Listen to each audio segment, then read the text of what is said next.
Now I want to explain you another component of the chapter complex numbers, that is how to convert a complex number in its polar form. General, if z is a complex number given by x plus iy, then we find its modulus symbolically given by r.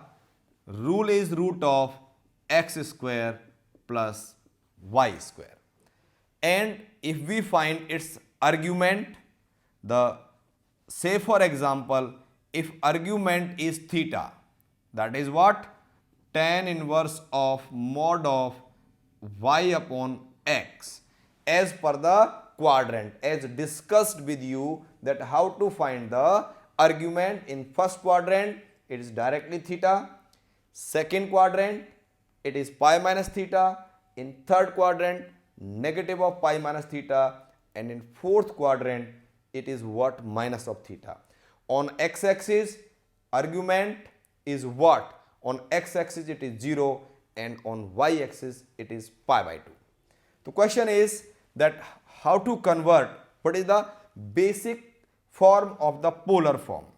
So the writing of the polar form of any complex number is r into cos theta plus iota sin theta, where you need to remember theta is the argument of complex number and r is the modulus of a complex number.